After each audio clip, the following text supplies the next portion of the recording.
Hey everyone, I'm Chris, and this is Cue the Credits.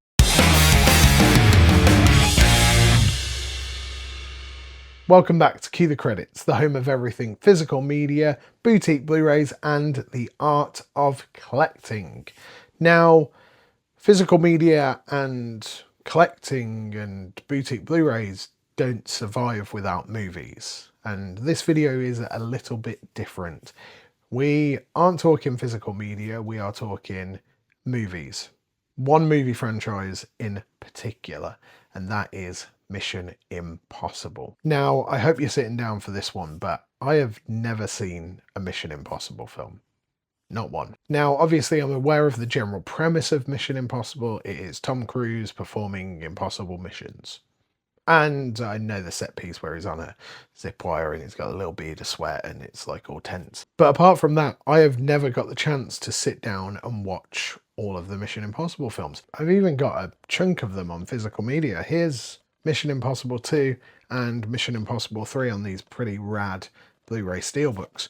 Arguably, I believe that these are the worst Mission Impossible films, but these were the ones that were easily on hand to grab. Pretty sure that Rogue Nation and Ghost Protocol are somewhere in the shelves. Nevertheless, even with them on physical media, I've never had the chance to sit down and watch them. So my mission, if I choose to accept it, is to watch every Mission Impossible film for the first time. And if you're seeing this video, it won't self-destruct in 5 seconds. I'm hoping that's the time frame that they give. I know that there's a whole self-destruct thing. I'm hoping it's 5 seconds. But that does seem like quite a short amount of time. Like if you have to get rid and like get away from a blowing up phone. Anyway, I'll know by the end of this video. Better than that though, I will be watching every single Mission Impossible film in the cinema for the first time over the space of a 10-day period. Cineworld in the UK are doing a Mission Impossible season,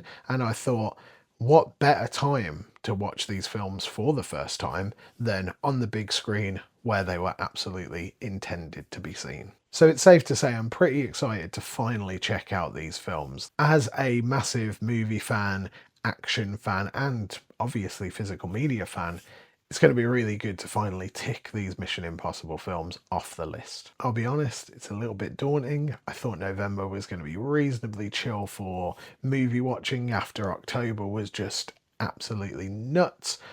Alas, I can't say no to Tom Cruise running away from stuff and also putting himself in major peril. So let's kick this off.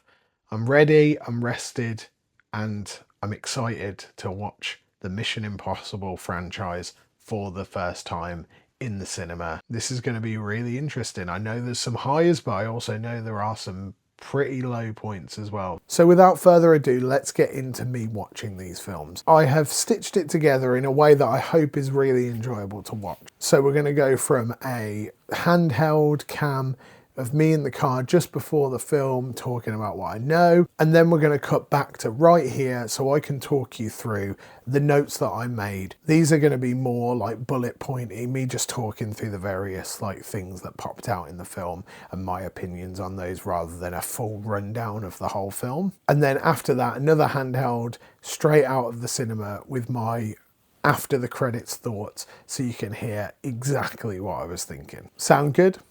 Let's go. Right then, everybody.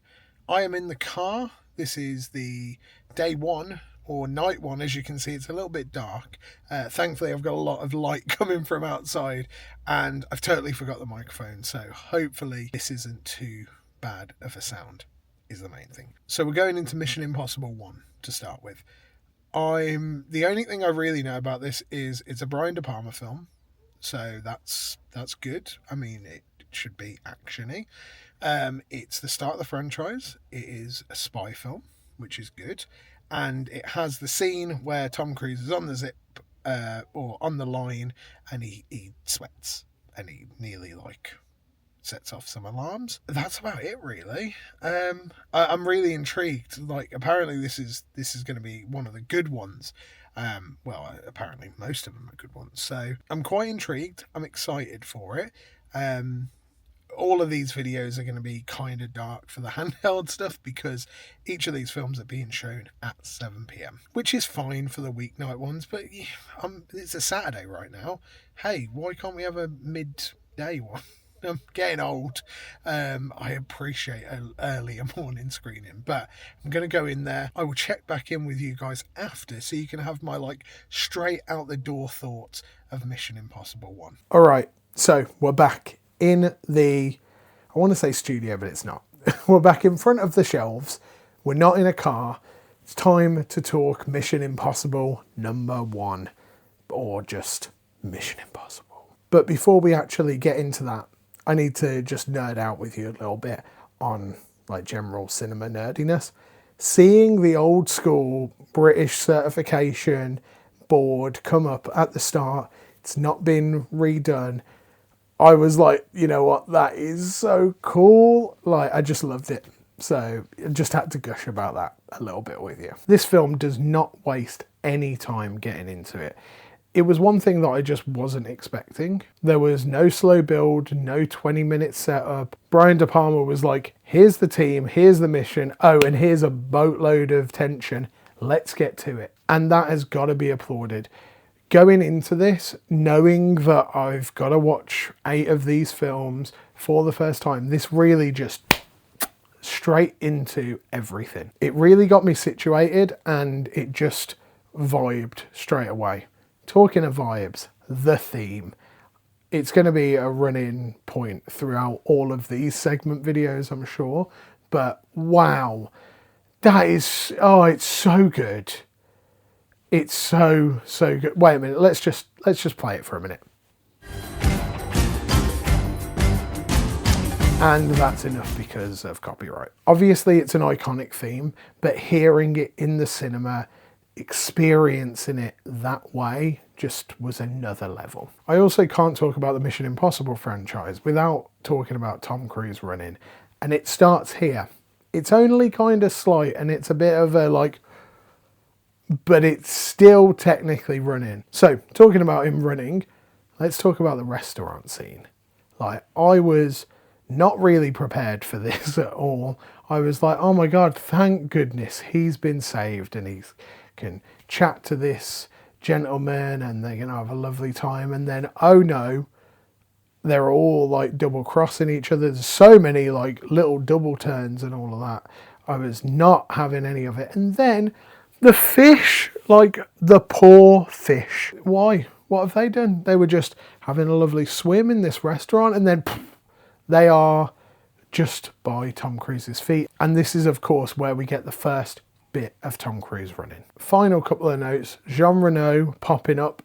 That was I was so jazzed. I love him so much. Even though he's a little bit of a naughty boy in this, he is just a breath of fresh air whenever he's in a film. And he really brings that mercenary energy, especially in the 90s where this was really prevalent. He also plays a really good, treacherous, you can fill in the word that I have omitted there, but he's just a good time. Something that will come up, I'm sure, throughout the whole length of this video is masks, prosthetics, gadgets. This one obviously starts it off, and there are some cool gadgets. Obviously the bubble gum, which unfortunately gave an untimely death to an undisclosed amount of fish, but the masks, the disguises are brilliant, but also they can be really bad, Tom Cruise just looking like Tom Cruise and they're like, oh my God, who is that? But the prosthetics are incredible and I'm sure they're just going to get better and better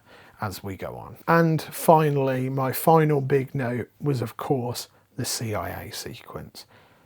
I can't not talk about it.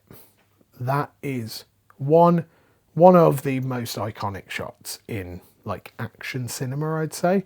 I mean, there are plenty throughout this franchise that I'm generally aware about, but I'm excited to see the rest of them. Seeing it in a cinema on a massive screen in the dark with the sound and kind of lack of sound as well. We've also, tangent, the use of score and the non-use of score throughout this film is absolutely incredible. They do an absolutely wonderful job of building the tension correctly with sound, which is lovely. Just lovely. And the fact that the sound design like cuts from pure silence to like little movements in the room and little noises, and of course there's the sound bar, so you can't really make a big noise.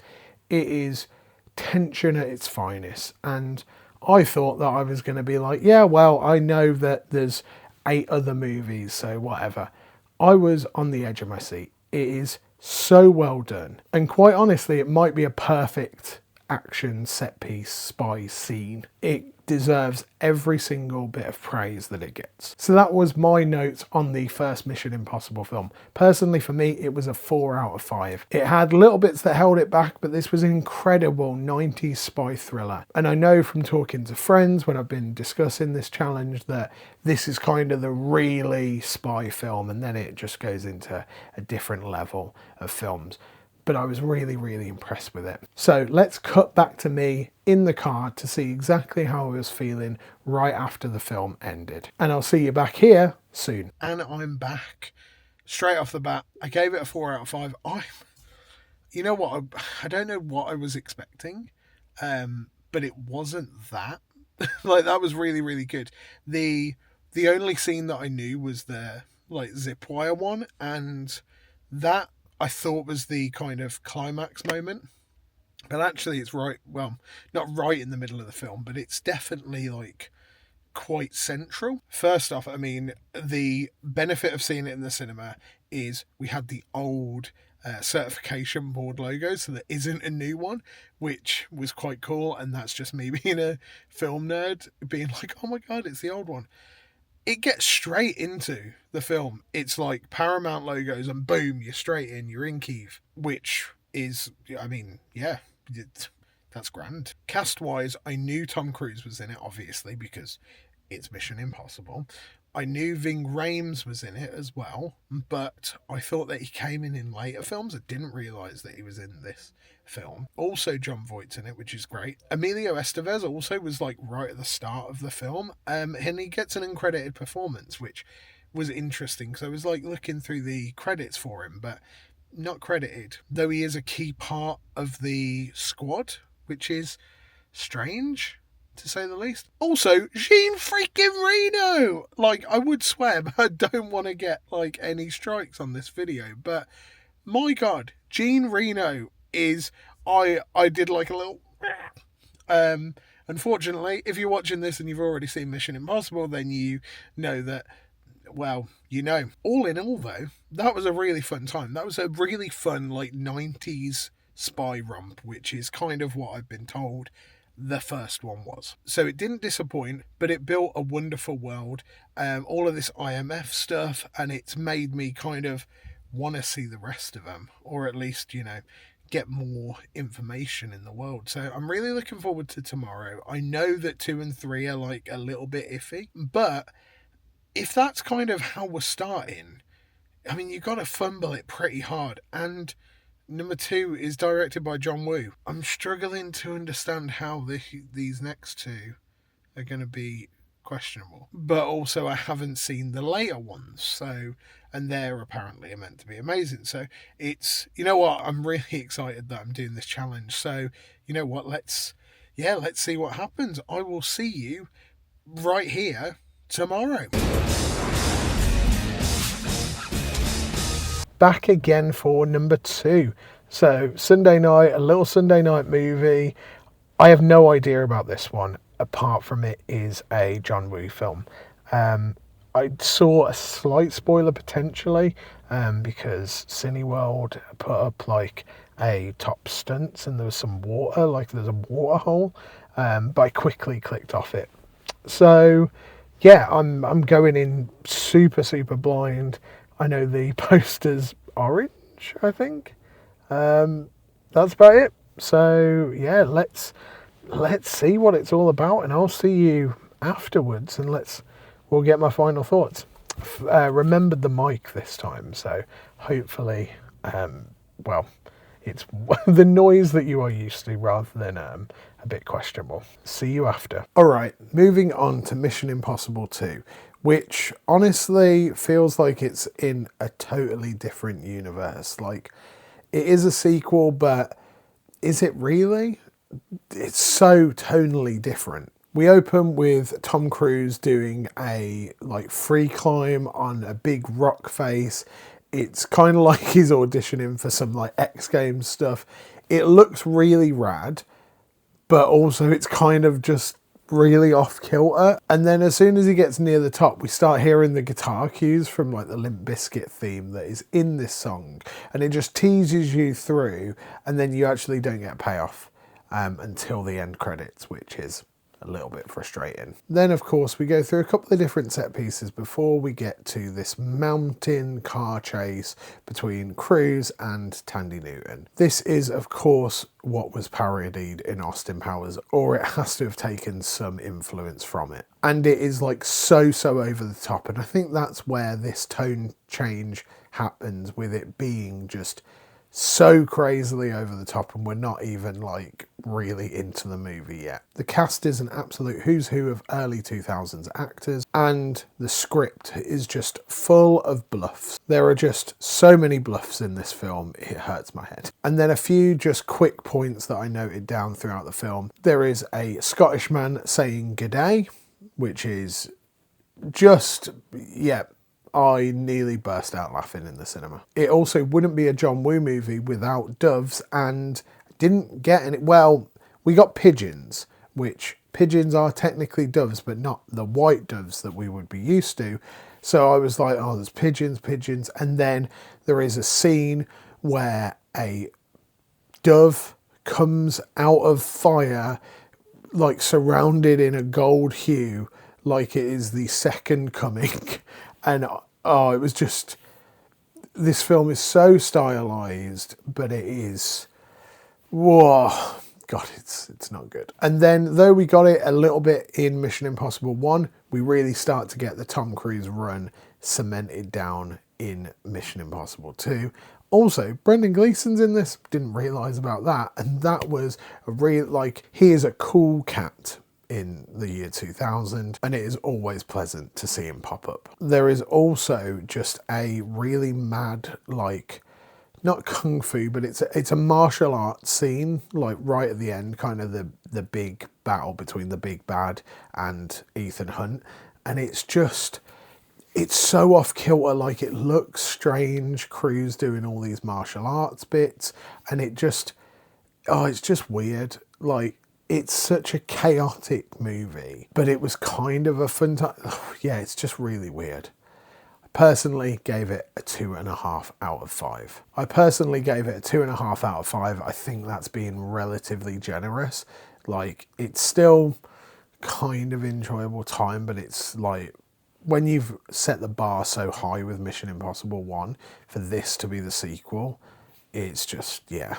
Nah. So, with that being said, let's cut back to me. Right, that was an experience. That was really mediocre, is the only way I can describe it.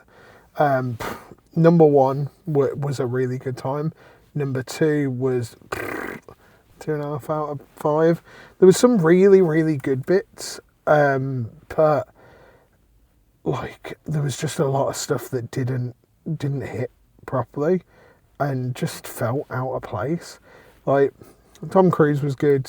You know, he's really in that like early 2000s Cruise bit where you know, he was kind of hitting everything, as it were. But Tandy Newton was great. Ving Rhames is just a good time. Anthony Hopkins and Brendan Gleeson were in this for some reason. And then just like, yeah, it was just fine. The villain was just boring and like didn't feel intimidating. So much so, like, there was a bit near the end, and I'll have to put in like a little spoilers thing, but they get on, well, this film's like 20 odd years old, but they get on motorcycles, and Tom Cruise picks one, or Tom Cruise gets the choice to pick two, basically, and then he doesn't pick the one, and then the bad guy picks the other one, and you're just like, oh, and I know that's that is there for you to be like, oh, well, he had to take the seconds that Tom Cruise didn't get. But it's just, he looks so silly. He's also Scottish, and then he says "g'day," but it's in a Scottish accent, and it's just, it's bad. But John Woo directing it, you can absolutely tell that it's a John Woo film. There is so many, like, just as soon as you see the action, you know that it's him. There's a lot more martial arts. Ethan Hunt is now an absolute, like, super martial artist, which I kind of get if he's like a world spy, but it is so stylized to John Woo's style that it kind of feels a little bit out of place in a Americanized action film. There is also, well, I was waiting for doves and we got pigeons. And I was like, oh my God, okay, I mean, a pigeon is technically a dove, so that kind of works. And then the pigeons scatter, and then there's a big fiery explosion. And then there is a dove, a white dove, that is like glowing gold that comes through the thing, and then Tom Cruise is behind him. It is, once again, it's so John Woo that it hurts. And then there's also just like a dove sitting next to him at some point. And I get it, I get John Woo loves a white dove, and that holds a nice place in my heart, that he didn't sacrifice, even when coming to Hollywood, he did not sacrifice his doves. Good for you, John Woo. But also this was in some like super villain pharmaceutical headquarters, which was also with, like, it's just a really, it's you know what, when it first came out it was probably not as bad, but it has aged pretty poorly. Though I must say, Limp Bizkit song and a Metallica When I Disappear for the end credits, and the Limp Bizkit song is like kind of at the start and then at the end of the credits. That's where I remember this film from, though, is the Limp Bizkit music video had like a little bit of Mission Impossible stuff sprinkled in, though I can't really remember much apart from him climbing the rock, and I'm pretty sure it was just like Limp Bizkit doing like a kind of parody of Mission Impossible in that music video. Anyway, off on a tangent. Also, the water scene that I thought I saw was not in this film, which kind of makes sense because the poster was orange and there was a lot of flames. Either way, I am on tender hooks for tomorrow, and I'm really excited to get to Mission Impossible 4 where it starts to ramp up and get good, because if tomorrow is anything like tonight, I can't be bothered with it. Like, I really enjoyed yesterday, and I'm coming out of this and I'm just feeling a bit deflated, to be honest with you. But who knows? Let's find out. See you tomorrow, probably in the same place. And we're back. Right, okay, so tonight is Mission Impossible 3. I'm hoping it's better than last night because, my God, what a stinker. Even sitting with it for like 24 hours, 22 hours, if we want to be exact, I'm still, God, that was a stinker. Things I know about Mission Impossible 3. It's directed by J.J. Abrams. It came out in 2006, and the poster is kind of blue. But I'm guessing this is the one with the water hole thing. That's all I know. Been one of them days today, so I'm running slightly late, like the trailers are playing right now. So I'm going to go get in there, and I will see you on the flip side. Mission Impossible 3 now, and you can see we are getting the singular bit of winter sun that is deciding to infest this part of the video. Brilliant. So Mission Impossible 3 is kind of like a franchisee reset before the inevitable more franchisee reset that's going to happen in the next few films. It basically just resets the fact that Mission Impossible 2 was a steaming pile of, and goes back to what made Mission Impossible 1 a fun time. Immediately you get that top level 2005 Tom Cruise is a movie star. Like, it just emanates from him. But onto the notes. We get Tom Cruise dressed as a cardinal, which was, I want to say unneeded, but they were in the Vatican, so it was needed. But I was loving it. Like, I was just tittering to myself. It's so funny. And the fact that everyone's just like, yeah, sound, no problem, just makes it even funnier. This is the film we also started to get the mask transitions, which I absolutely adore. Like, it's really simply done, where It is, say, for example, Tom Cruise putting on the mask and then they sweep behind the head and then it cuts to Philip Seymour Hoffman, for example, in Mission Impossible 3. And obviously they just stitch the cut in the hair or something like that. But it just, you know what, it works really well. And every time it's done, I'm like, that's some good. That's that good, that is. Talking about Philip Seymour Hoffman, he is absolutely incredible in this. Like, unfortunately taken from us way too soon. You really see his acting chops coming into play of just playing this sadistic villain character with like such a through line of just calmness, but calmness to the fact that he will kill every single person you know and he won't even be bothered about it. It's an intensity that you can't really replicate. We have also ramped up to full Mission Impossible running in this one. Like, Tom Cruise is just going for it. He is taking no prisoners. Get out of his way because he's got some stuff to do. Final couple of points is, of course, the bridge scene, which is absolutely incredible. This is obviously the real start of Tom Cruise doing like all of his different stunts and stuff.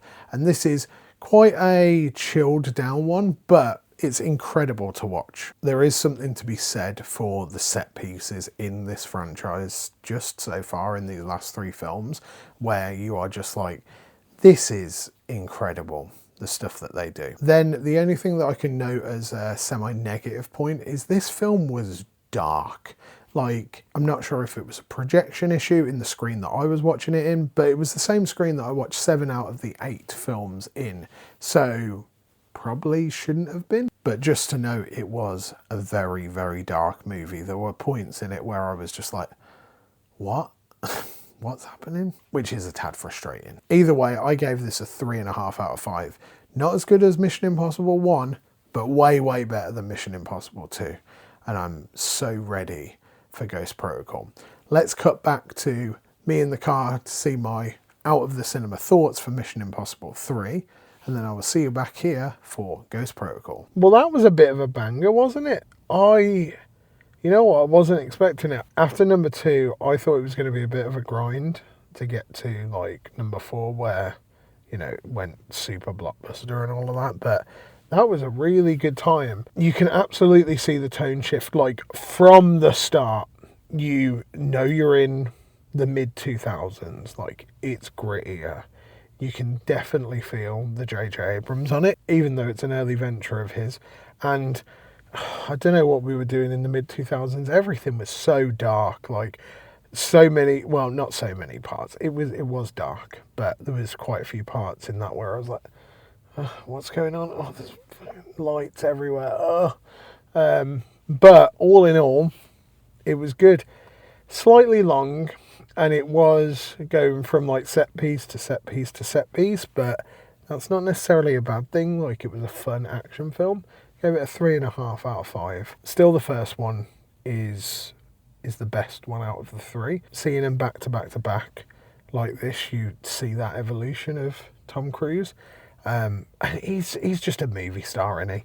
Like, there is no ifs, ands, or buts about it. He is a proper, like, if you look up the dictionary and you see movie star, it's going to be Tom Cruise. Yeah, I really enjoyed it. Philip Seymour Hoffman gave an incredible performance as the main bad guy. What I'm also learning, 3 movies in, well, it kind of got me last night, but I'm getting bluffed and double bluffed and triple bluffed just out of my head.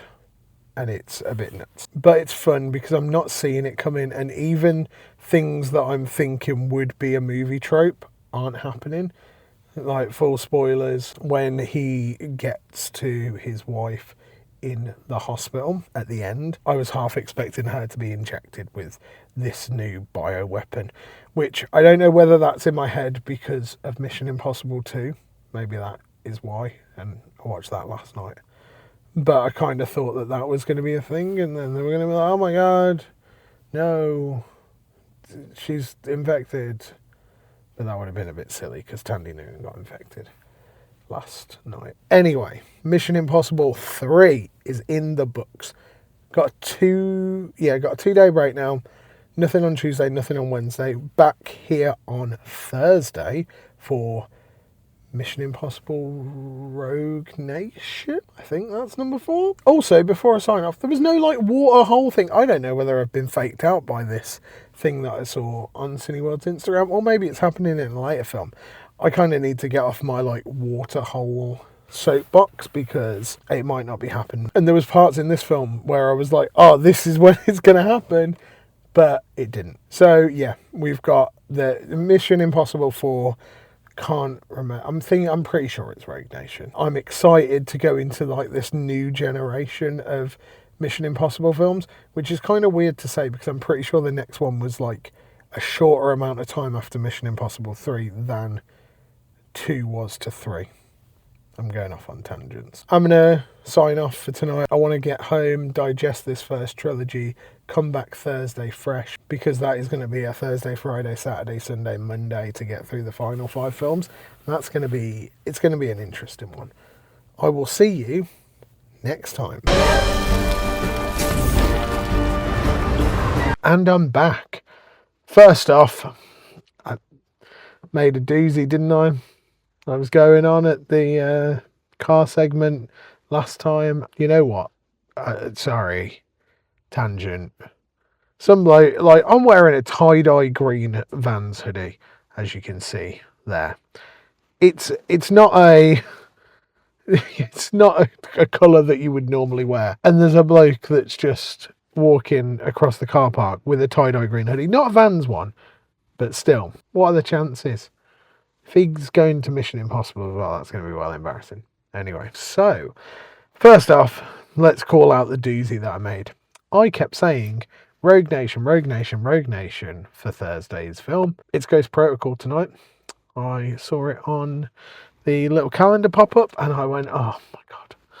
I said I was going to look so stupid and, well, I mean, you would have seen the video, and now I'm having to film this video saying that I didn't realise that it was Ghost Protocol, but that just shows that I have no idea what is going on in these Mission Impossible films. I digress.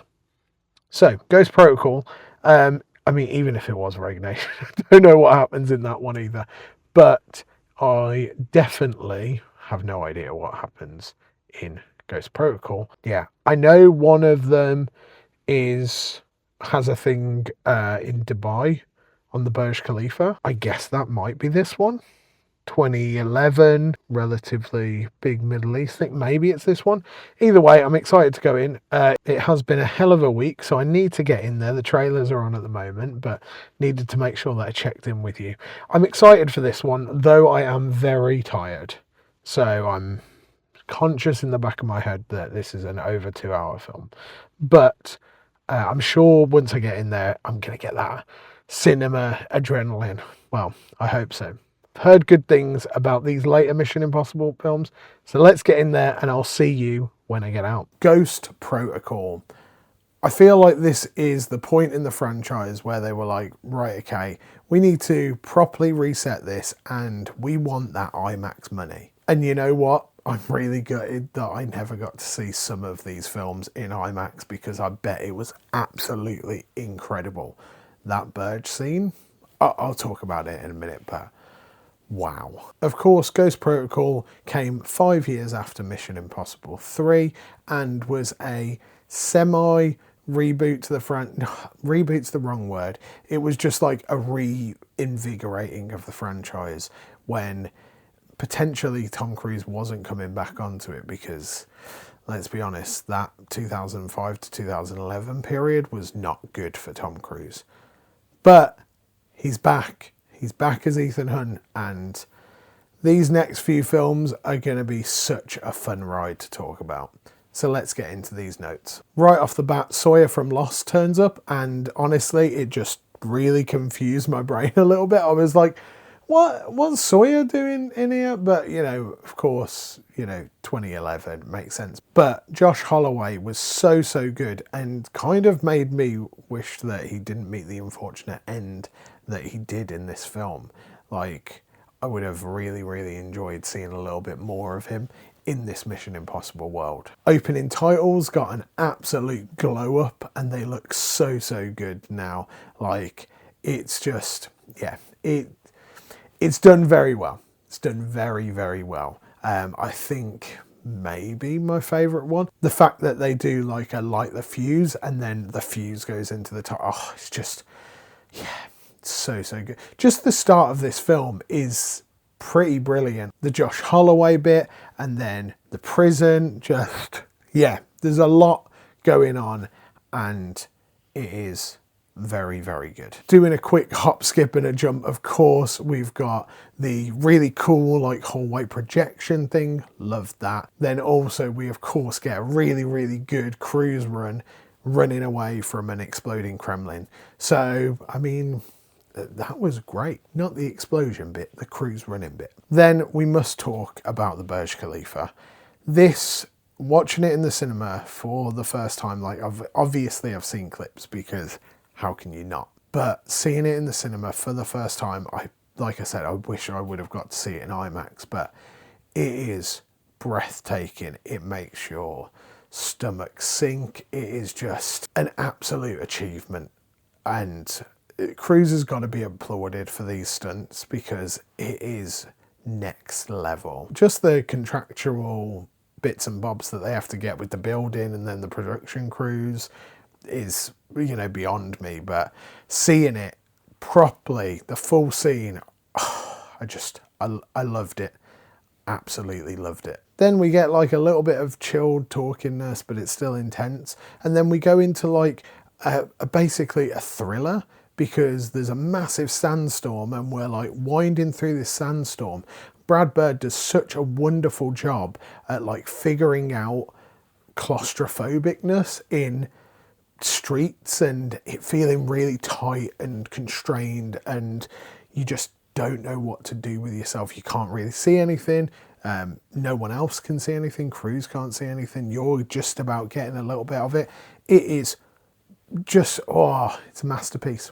Absolute masterpiece of a scene. It made me feel so worried throughout it. And yeah, chef's kiss. Chef's kiss on that. Of course, right at the end of this scene, it would be remiss for me to say about the GPS tracking. It's 2011 and apparently it is pinpoint accurate. But in 2025, I can't find something on Google Maps. Make it make sense. We also get a nice little mask bluff in this. There's a lot of mask stuff during this middle phase, whether it's masks that work or masks that don't work. And while we're on that bit, let's talk about the team. Felt a little bit weaker in this one, though there are like good little spatterings. Like I really appreciate Renner, Peg stuff's good, and Paula Patton is really good. Them all together just kind of, it's fine. Like, the team is absolutely fine. Could be better. This film also has a lot of globetrotting, and with that we end up in India and have Anil Kapoor saying to Paula Patton that she is a passionate creature. And I'm not sure that is as flattering as he thinks it is. I'm not sure you should be calling someone a creature. Just putting it out there. We also get some more running, and potentially Tom Cruise might be the fastest man alive.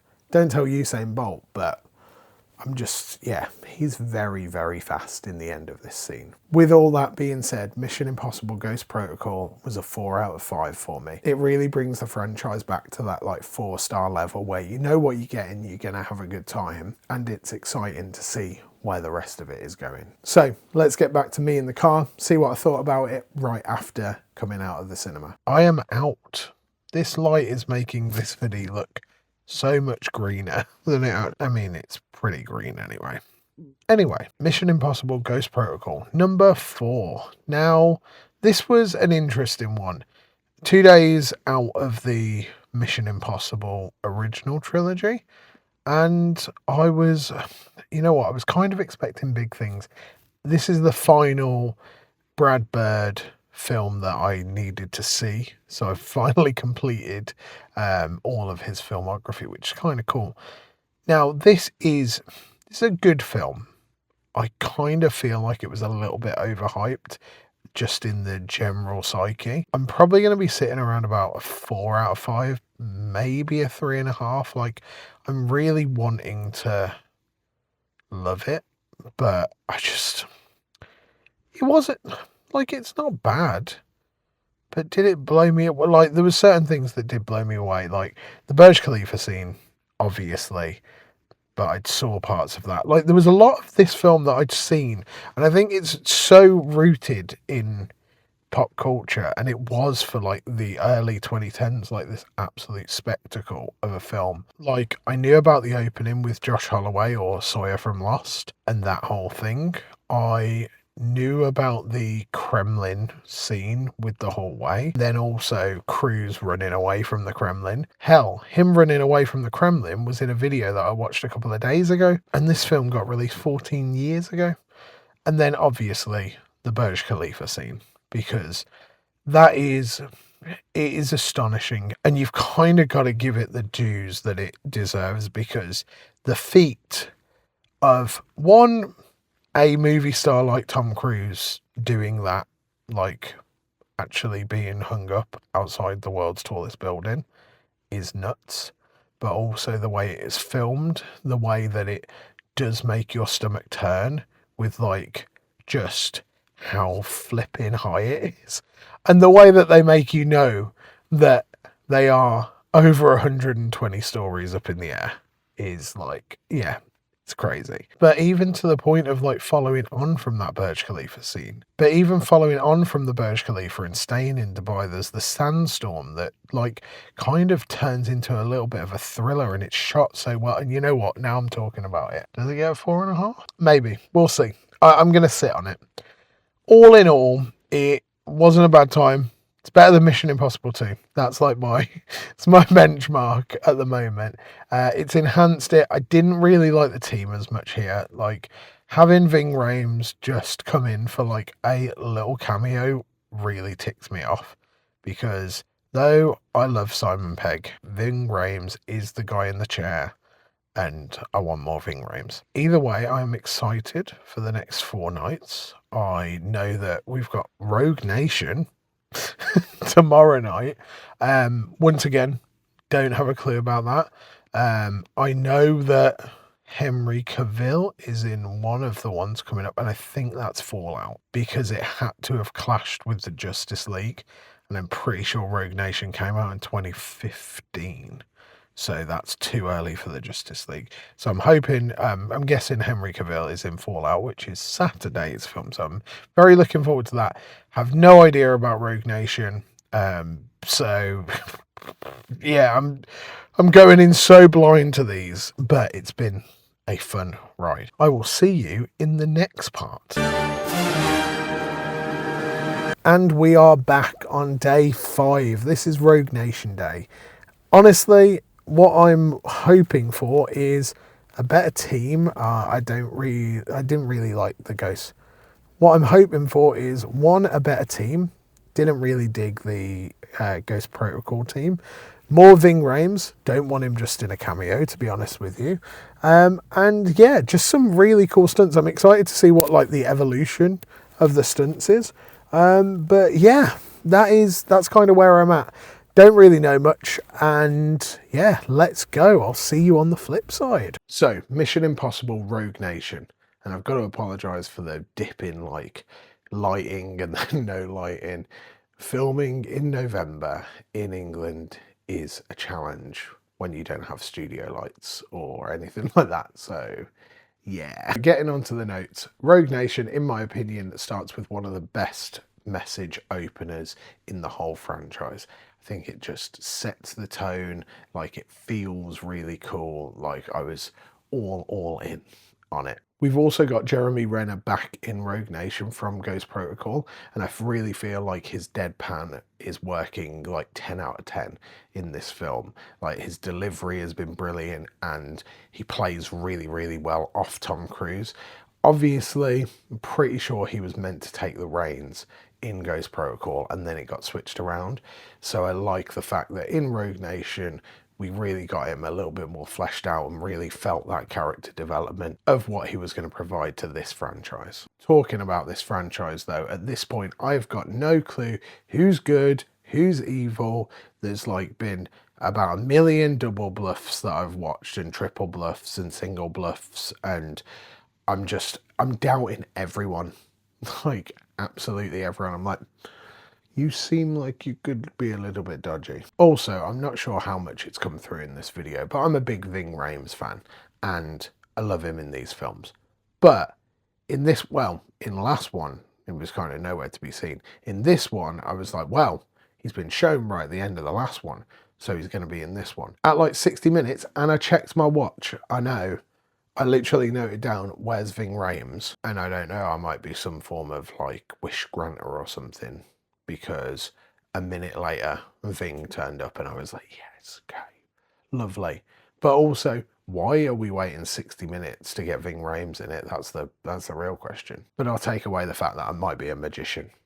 So, you know, swings and roundabouts. Simon Pegg is back in this one and is again playing that comic relief character, which doesn't necessarily hit for me. I really felt like, especially in Ghost Protocol, though it was very good, did feel like a little bit more like action comedy, and then this translates again to this film.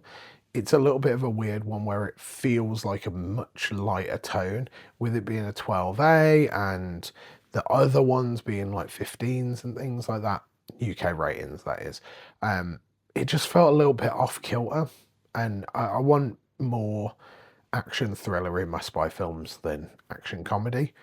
Though, you know, I love Simon Pegg. I'm British, so it's built into our DNA that we've got to love Simon Pegg. There are, of course, a couple of big stunts and set pieces within this film. One, of course, Tom Cruise hanging on the side of a plane while it takes off.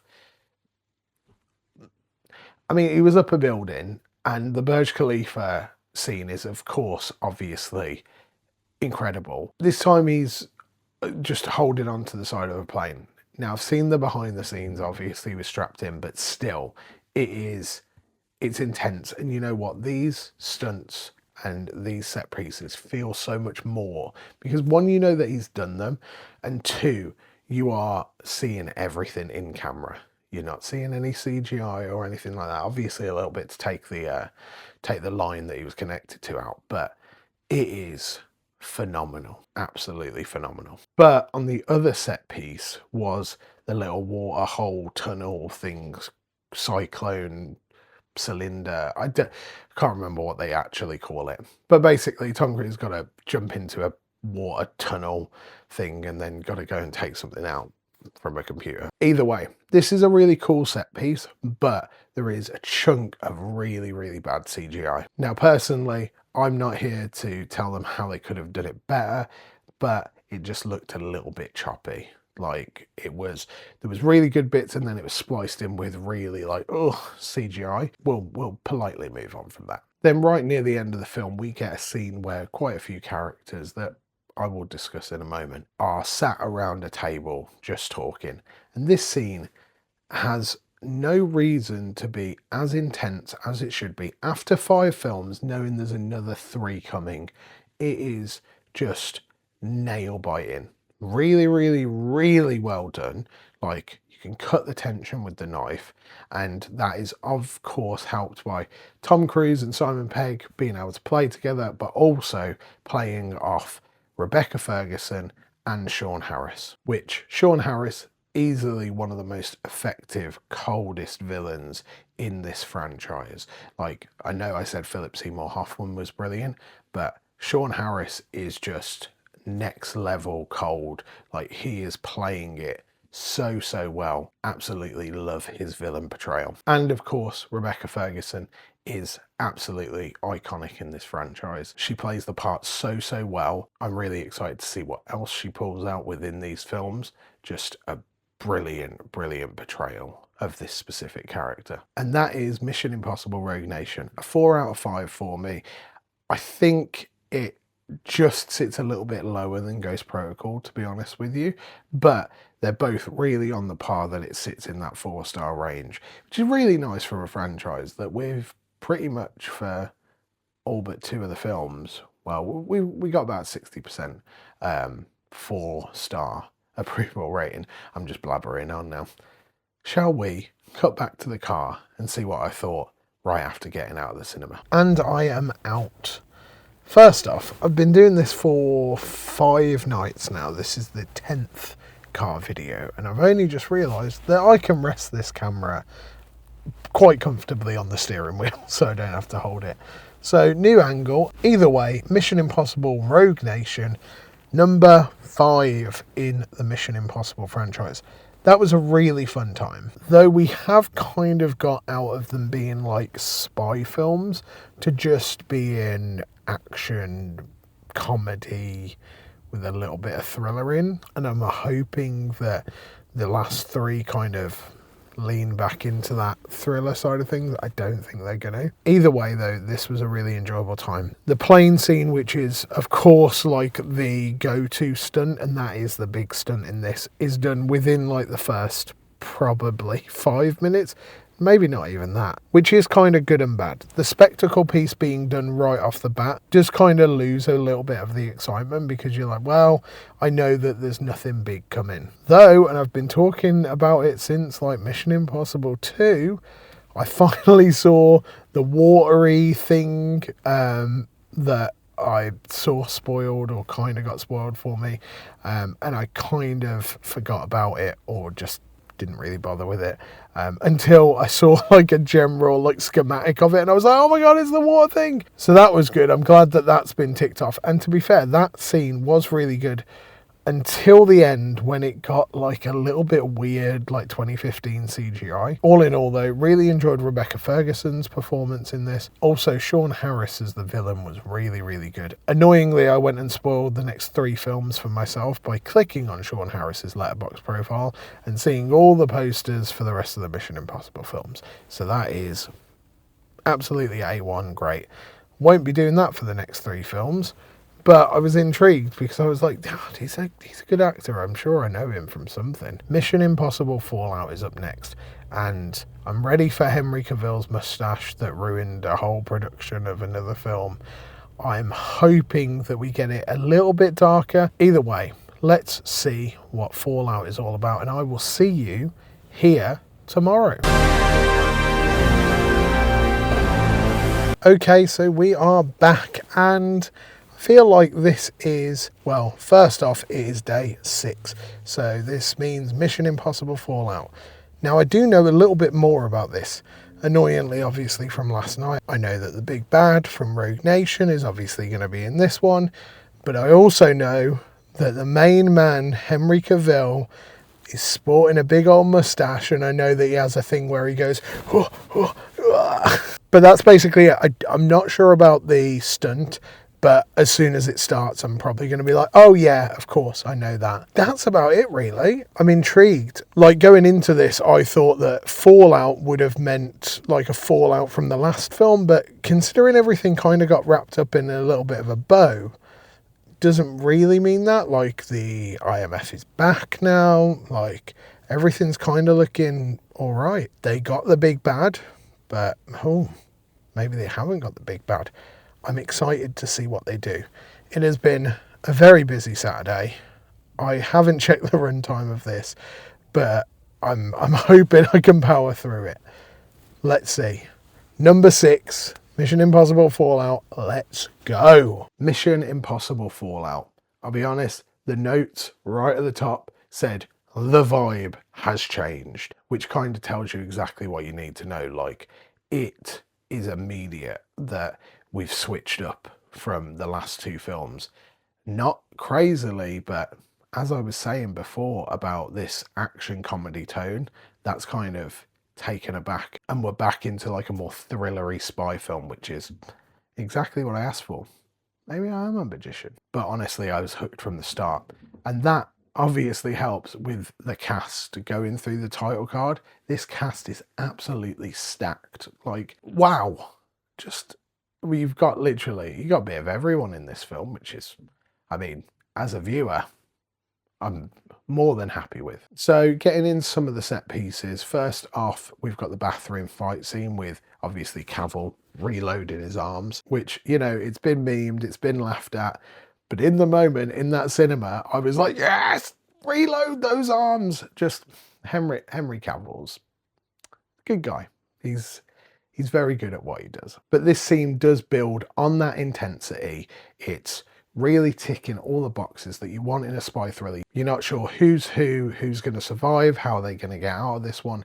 It's really, really well done. And we get Rebecca Ferguson back, which is, yeah. But talking about who's who, I did note down, is Cavill a bad guy? Like, the mustache definitely isn't helping. Like, it's a little bit of a worry because I was watching him and going, am I going to get double, triple bluffed out of Cavill? Maybe I am. And on set pieces, of course, got to talk about the Paris car chase scene. There's not much to note in it, just that it is a really intense ride and it's done really, really well. And then, of course, it comes, we get another triple bluff, which is, by this point, you'd think I'm 6 movies in that I'd see this stuff coming, but I just don't.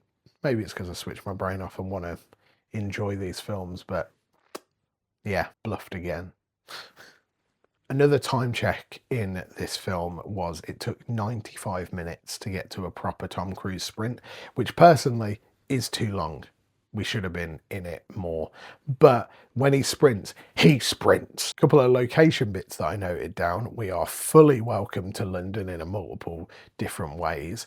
We get teased with Iceland, which I was like, oh my God, they're going to go and film in Iceland. Little side note, I absolutely adore Iceland, the country. It is beautiful, it's gorgeous, and I'm all in. But we didn't go. We ended up in Kashmir, which, don't get me wrong, it looked beautiful. It's no Iceland. And then we're on to the final set piece of the movie, the helicopter chase. Obviously, we're 6 movies in now, and Tom Cruise has gone, I'm going to pilot a helicopter, which he actually did. It's very impressive, but also a little bit scary. This whole thing is properly intense. It is done so well, it's shot well. I know that they spent a hell of a lot of time actually filming this segment because they're all in helicopters, you can only do a certain amount, but brilliant. Talking about that scene, there is a really nice little callback to Mission Impossible 2 that I noticed, and it's probably because I watched these in such close order, but there is a part in the helicopter scene where they're about to hit like a mountain, I think, and it goes, warning, warning, terrain, pull up. That's exactly the same sound bite that they use at the start of Mission Impossible 2 where they're on the aeroplane and it nearly crashes. So I really like that. Just those little bit of, I guess it's kind of fan service, but it was a really nice little touch. Finally, after that helicopter chase scene, there is a great kill with Henry Cavill involving a hook. Don't want to get too much into it. But also, if you're watching this video, you've probably seen Mission Impossible. But either way, you wouldn't expect it. That's not that much of a spoiler. Either way, just wow. It is. I was like, oh! And also just a moment for Ving Rhames just being a constant calm and cool presence. Like, it's absolutely just a great time, to be honest with you. I know I've skipped over quite a lot of like the last bit of the film apart from the helicopter crash. It was great. Like, my advice for Fallout is, absolutely go watch it. You kind of don't need to watch any of these films with any of the other ones. They're all relatively standalone. Like, you understand that Ethan Hunt, Tom Cruise, is a spy and he's got a team and they've got to do X thing. Realistically, you could obviously do with seeing Rogue Nation before Fallout due to villain side of things, but you could easily watch quite a few of these films standalone. Mission Impossible Fallout was a 4.5 out of 5 for me. It's took the top spot of the franchise at the moment. It was such a good time, and after watching 6 of these, I'd think I'd be feeling a bit of fatigue, but I was locked in.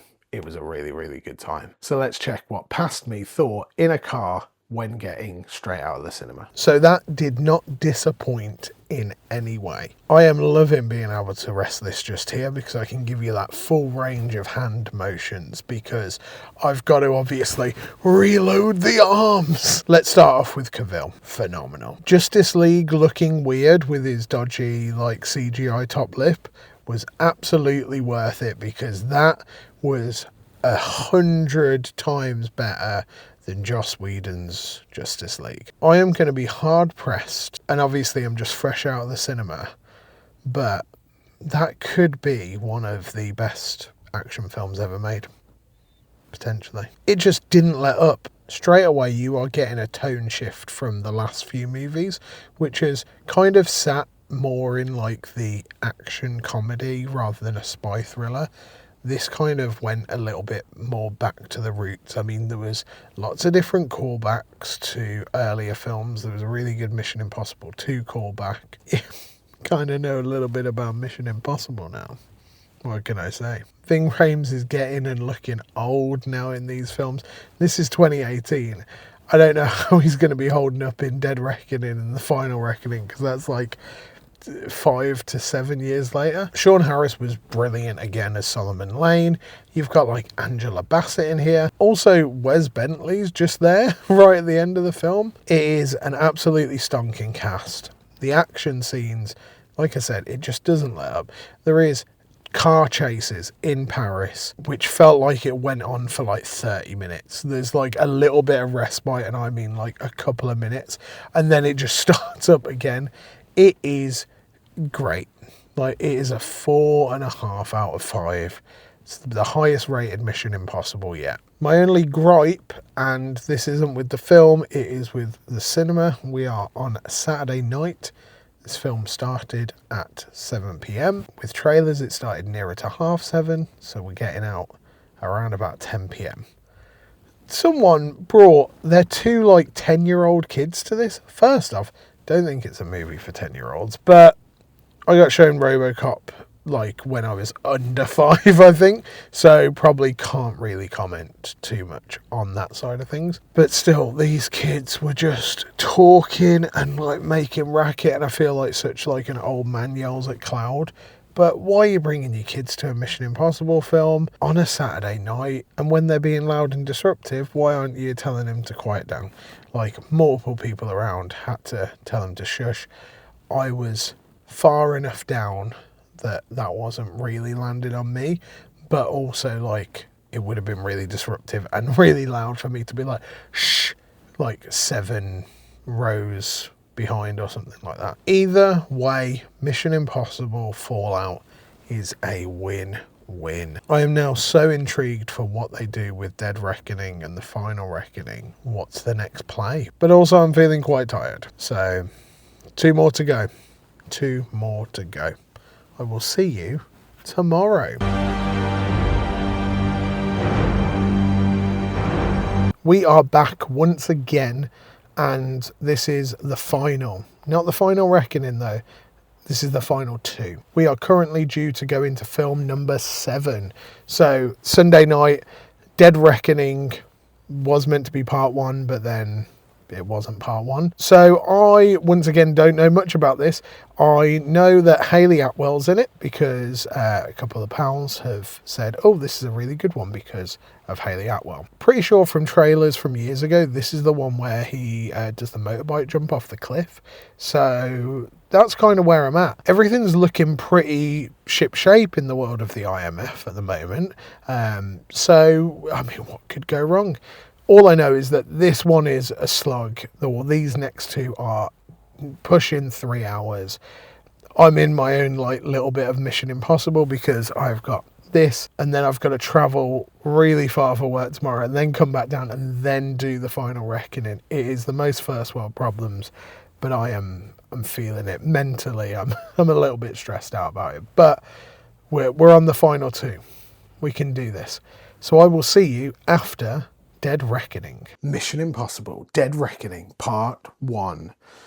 But not anymore. It's just Mission Impossible Dead Reckoning. Talking straight into that title, we waste no time getting into the title drop or the name drop of the title of the film said by a character. This happens within minutes of the actual film starting, in what could be said as one of the best like sub-short films that I've seen. It is so well done and so intense. Apparently they shot loads and loads of footage for this while doing research after watching it, and I'm quite intrigued to see the rest of the footage they shot because it was a really, really good scene. But going on to the actual name of the film, of course, this was billed as Dead Reckoning Part 1 and Part 2 when it was originally announced, but because of like COVID delays and just everything taking way, way longer, it went to Dead Reckoning and The Final Reckoning. Now, unfortunately, and what we see with a lot of these, look at Wicked from 2024, is they will push it as Part 1,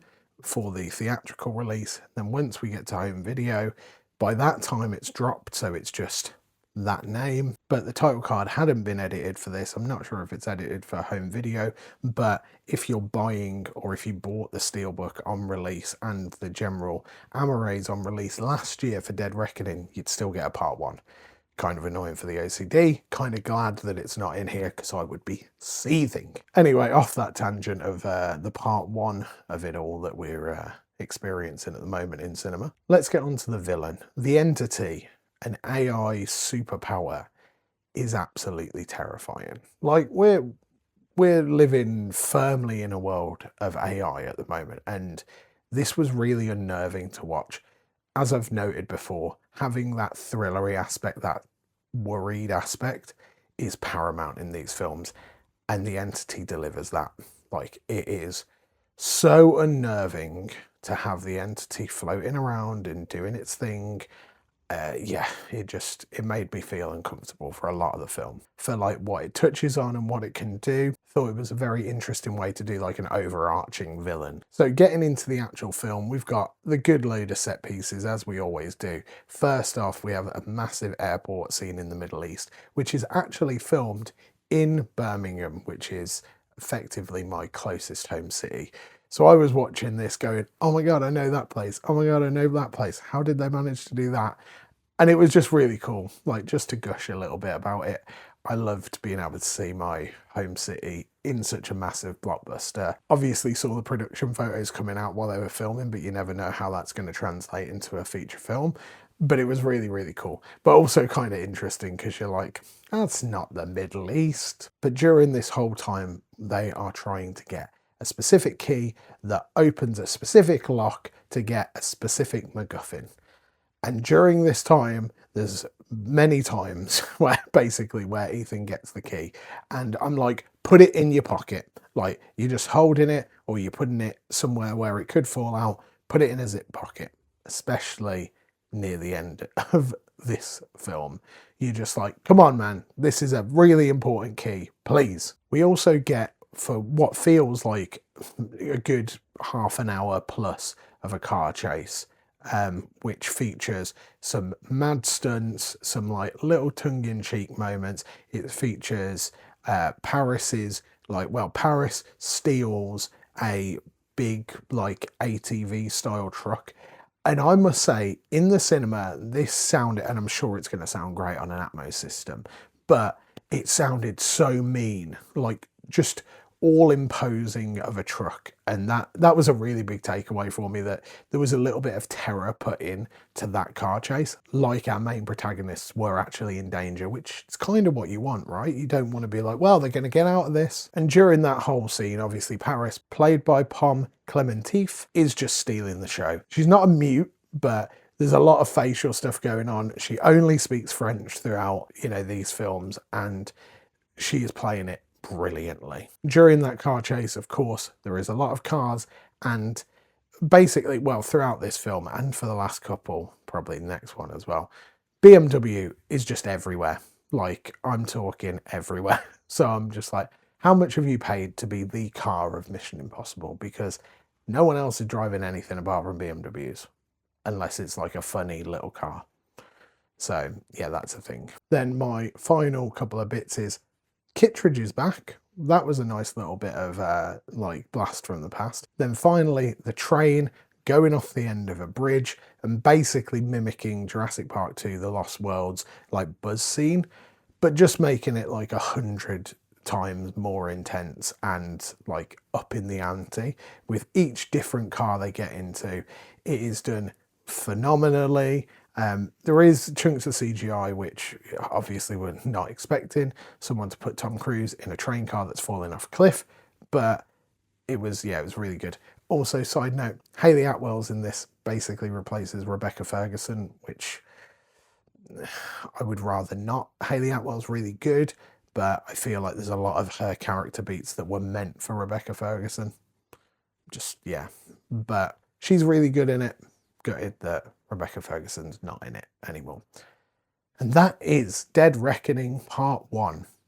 Another easy 4 out of 5 for me. We're nearly there. We're at the last film.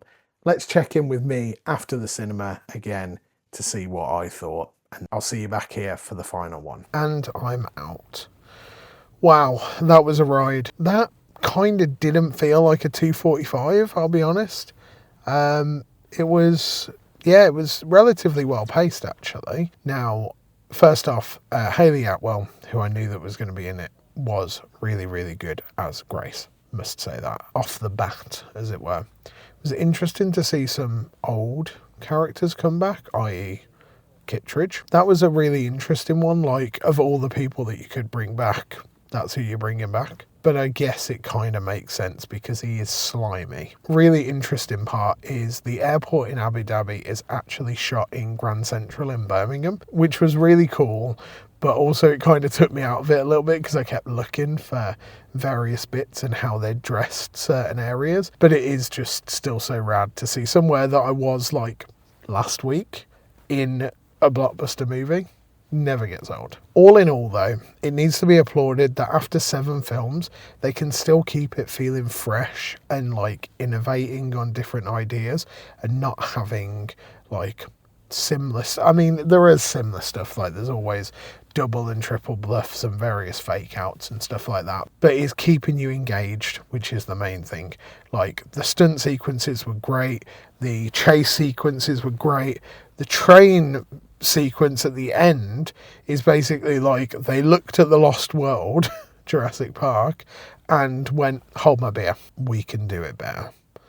Because I was like nail biting, and I know that there's still another 3 hours to come with Tom Cruise, and I was like, oh my god, how are they going to make it out of this one?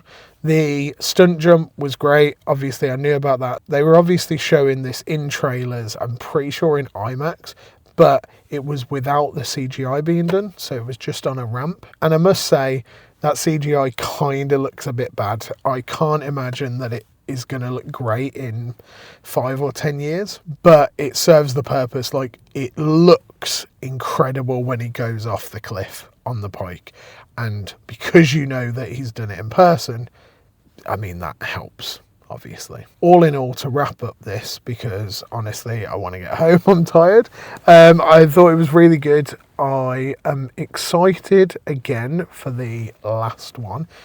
Not sure how much excitement is that to finish the franchise or to finish this like challenge, but I'm intrigued how they're going to get another 3 hours or nearly 3 hours out of this story, like the culmination of it. I'm very, very intrigued. That's all I'm putting out there. But still, I will see you back here tomorrow, and let's find out how Mission Impossible closes the book. And we are here, the final reckoning. It has been a little bit of a Mission Impossible, me actually getting here this evening. Been working away, had just the most mental drive. It is like, 15 minutes past the posted time right now. I'm hoping there are a slew of trailers and I don't miss the Paramount logo, but I knew that I needed to do this video for all of you who are watching. So, final reckoning, going into it, I know there is a biplane scene because that was all over the posters. Can't remember whether I saw it in any trailers that pre-rolled anything. After Dead Reckoning, there's so much. I mean, what's happening with Kittredge? What's happening with Hayley Atwell? I was so worried about Benji in that last scene with the voiceover, but he's all right. How are they going to put the culmination of this story into the next 3 hours. Also, are we going to get cameos and things like that? The director has gone out and said that cameos are like kind of cheap and things like that, but it is the last one. We got Kittredge coming back in the previous movie, so maybe he changed his tune on it. I haven't looked at anything. I haven't looked at casting because I got burned obviously a couple of nights ago, but I'm hoping for some like cool callbacks with it being the final one. I'm pretty sure it's the final one. I mean, Tom Cruise is 60s now. I can't see there being another one. And I mean, with Dead Reckoning and now the Final Reckoning, logically, you would think that that is the end one. Anyway, I'm waffling. I need to get in there. I need to watch the final Mission Impossible film for the first time in the cinemas. I will see you when it is all done, finalized. Let's go. Mission Impossible, The Final Reckoning. I did it. All 8 films in the cinema. So let's talk about the notes that I popped down. Final Reckoning opens with basically just a love letter to the rest of the franchise. It's cutting back. It's doing a lot of like, oh, we'll remember when this happened. And it was a proper emotional gut punch. I got a little bit like, oh, it's been really sad. But I think it's a nice like little bow tie for the franchise. Well, for at least Cruise's part of the franchise anyway, if he does end up stopping. Cruise, of course, looks great, but you can absolutely see the miles starting to form on him. You can tell that these 2 films that he's done back to back has really started to be playing on him. Not necessarily a bad thing, but I'm guessing this is his last one. Throughout the whole part of The Final Reckoning, though, it is such an America-heavy film. Like, I wouldn't be surprised if we got the Team America theme popping through in certain bits of it. Effectively, we go into Mission Impossible Maverick. We got Tom Cruise on an aircraft carrier with planes flying, or jets flying, I should say. It's a thing, and I'm just bouncing around for all of these notes at the moment. But Gabriel, the entity's basically lackey, has got such a thing with bombs, and they're always like really intense looking bombs, but they kind of just, well, I mean, kind of get diffused, kind of don't get diffused. It's one of them. But call back right at the end to the first bomb. But in that scene, that at the start, it hurt me. Once again, I know this film came out recently, so I was trying not to spoil anything. If you're watching this and haven't seen stuff, Mission Impossible things, it's been a long old ride for this. So after that aircraft carrier, once we finally kind of start to get into the film, it takes about an hour to get to that point where we really start getting to the point where this is an enjoyable film. Now, it is 3 hours. I didn't necessarily feel it.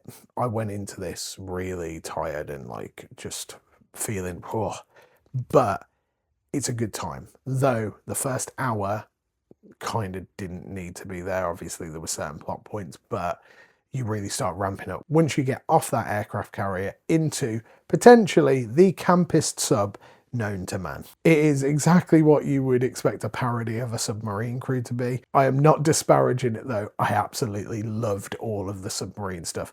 And the submarine captain has got the smoothest voice known to man, like butter. I was watching him going, wow, that is a good voice. Where have you been?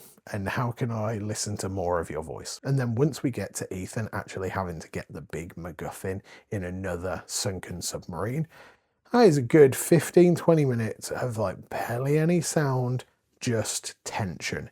It is done so well. Like, there are set pieces, and I mean proper set pieces in this film that are just incredible. And personally, I could watch the submarine scene and probably the biplane scene, which I'll talk about in a moment, on their own because they are just that good. But right at the end of the submarine scene, we get Tom Cruise's 60-year-old body in some tiny pants, and it is unneeded but unforgettable, to say the least. And then finally, the biplane scene. It is a bit hammy to get to it, like the villain's like, this escape plan is so good, and my plan, I've made sure that nothing's going to go wrong because I brought 2 planes. And you're like, right, okay, it's been in the market and we know exactly what it is.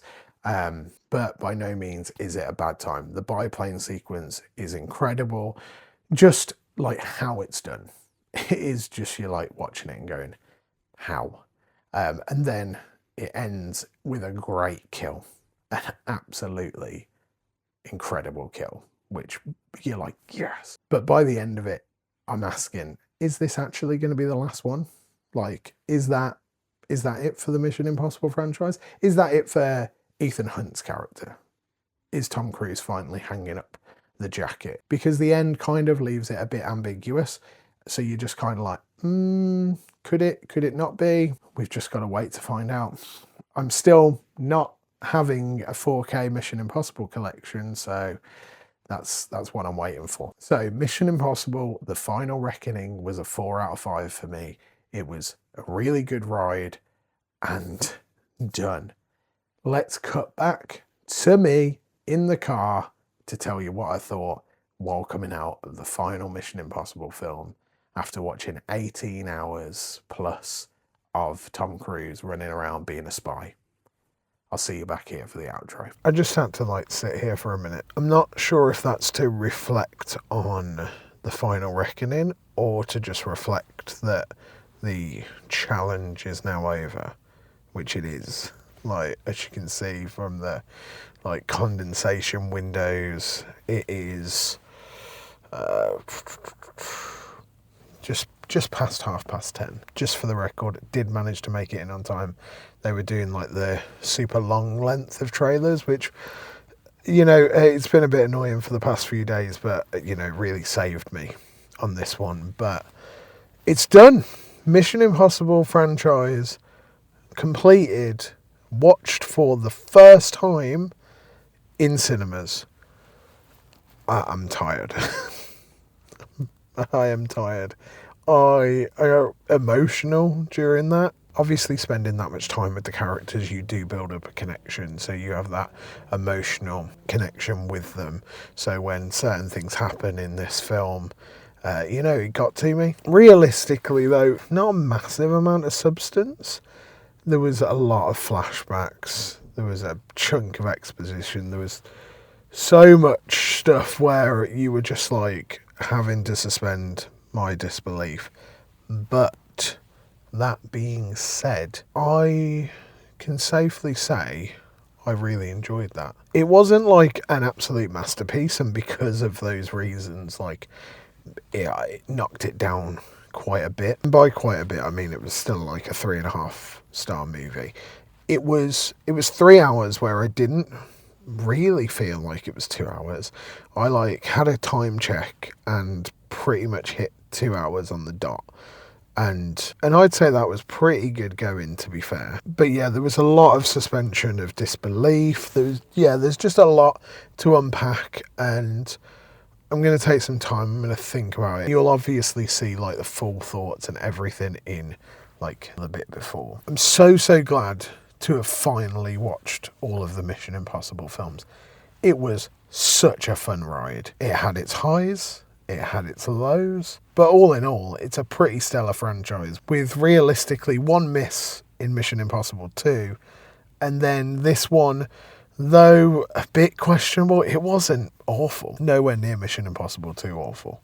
So I'd say that's a pretty good time, to be fair. So total time spent in the cinema to watch all of this is 18 hours and 22 minutes, not including trailers. As you can see, I'm tired, but let's talk properly on the flip side. I'll see you back there. And we're done. Wow. That was, in the books. All 8 Mission Impossible films watched for the first time in the cinema. And honestly, you know what? I get it. I get why people hype so hard on these films. I'm kind of gutted that I didn't watch them like as during release times, but I'm so glad that because of this channel, it gave me the oomph to go and actually do this. It also makes me finally understand why this franchise has lasted the 30 years, though there has been quite a chunk of breaks in the middle due to, you know, personal reasons and production schedules and things like that, but it's really impressive. The fact that this movie successfully builds on escalation after escalation, stunts, plots, and it's got to be applauded to Tom Cruise to make every single one of these films an absolute event. Like, his commitment to putting in the work and putting his body on the line, though, you know, people may think that he's crazy, it is the reason why these films are so highly regarded. Because let's be honest, people could have done this and it could be all a CGI fest, or it could have properly jumped the shark like the Fast and Furious franchise, and you'd just be like, oh, it's another Mission Impossible film. I can genuinely say, after seeing them all in a very short period, it has changed my opinion from them being, yeah, you know, they're just action films, to absolutely banger after banger, bar Mission Impossible 2, after banger after banger. And I'm also finally glad that I've seen sequences in full rather than just seeing them on little clips on videos and stuff like that. That CIA scene, the Burj Khalifa, the biplanes, the helicopters, just, yeah. You know what, I don't think I even mentioned the Dead Reckoning Part 1 bike off the cliff, where, taken from Blank Check, Tom Cruise basically jumps off the Paramount Mountain, because that's what it looks like. But yeah, like that bike scene as well. Like, there's so much stuff in these films that I just haven't had time to talk to. This video would be so much longer than it already is. But yeah, just a great time. I'm tired, but it was a good time. To close out this video, I'm going to give you my full rankings of the Mission Impossible films, and I'd love to hear yours down in the comments below. Number 1 is Mission Impossible Fallout. Number 2 is Ghost Protocol. Number 3, Rogue Nation. Number 4 is Mission Impossible 1. Yeah, I think so. Number 5, Dead Reckoning. Number 6, The Final Reckoning. Number 7, Mission Impossible 3, but honestly those two are practically joint 6th. And then number 8, Mission Impossible 2. So let me know down in the comments below what your Mission Impossible ranking is. Have you watched all of them, or have you just watched a couple of them? I'd love to have that conversation down below with you. Thank you so much for watching this episode of Cue the Credits. The only reason I'm doing crazy videos like this and watching stuff back to back in such a short amount of time is for everyone watching through this lovely YouTube platform. So remember to hit the subscribe button, hit the like button, share it with your friends. It's all really, really appreciated. Until next time, I hope you have a wonderful rest of your day. Peace!